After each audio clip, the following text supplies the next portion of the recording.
Poly தீவில இது 4வது நாள் காலையில் எழும்பி ஒரு காஃபி, அதுக்கு பிறகு கொஞ்சம் தூரம் நடப்பயணம், பசிச்சதுண்டு காலை சாப்பாடு சாப்பிடுவோம். ஒரு கடைக்குள்ள போனோம். உண்மையாவே விலையும் குறைவு, அதே நேரம் சாப்பாடும் ருசியா தரமா இருந்தது. நான் நிக்கிறது பாலி தீவின் கலாச்சார நகரமான உபுத் என்ற இடத்துல. இந்த தீவில கிட்டத்தட்ட 45 லட்சம் மக்கள் வாழ்கிறார்கள். அவர்கள் 80% மக்கள் இந்துக்கள். இந்த தீவு கடவுள்களின் தீவு என்றுதான் அழைக்கப்படுகிறது. கிட்டத்தட்ட 1000க்கும் மேற்பட்ட இந்து கோயில்கள் இருக்கிறது இந்த தீவில.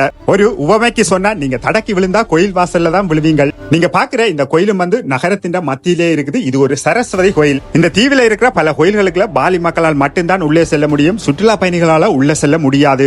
இந்த கோயிலுக்குரிய குறிப்பேட்டில் எழுதப்பட்டிருக்கிறது, இது கல்விக்குரிய தெய்வமான சரஸ்வதிக்கான கோயில் என்று. இந்த கோயில்ல எல்லாமே ஒரு ஊதா நிற கலர்லயே இருக்கு. அதுக்கான காரணத்தை தேடி பார்த்தேன், கண்டுபிடிக்க முடியல. உள்ளுக்கு வர சுற்றுலா பயணிகளுக்கும் ஊதா நிறத்துல தான் கீழே கட்டுறதுக்கு ஒரு சரம் மாதிரி ஒன்றும், மேல ஒரு அங்கியும் வழங்கப்படுகிறது. இப்ப நாங்க நிக்கிறதும் இந்த கோயிலின் வெளிப்பக்கத்துல தான். அதுல தெரிகிற கோபுரத்துக்கு அங்காளி பக்கம் தான் கோயில், வெளிப்பக்கத்துல தான் நாங்கள் நிக்கிறோம். பாலி மக்களால் மட்டும்தான் உள்ளுக்குள்ள போக முடியும். சுற்றுலா பயணிகளுக்கு இவ்வளவு தான் அனுமதி. இந்த தீவில இன்னொரு விஷயம் நான் கண்டது, எங்க பார்த்தாலும் அர்ஜுனற்ற சிலை இருக்கிறது. ராமாயணம் மகாபாரதத்தோட பாலி மக்களுக்கு நெருங்கிய தொடர்பு இருப்பதாக சொல்லப்படுகிறது. இன்னும் ஒரு வீடியோல சந்திப்போம். அதுவரைக்கும் நன்றி.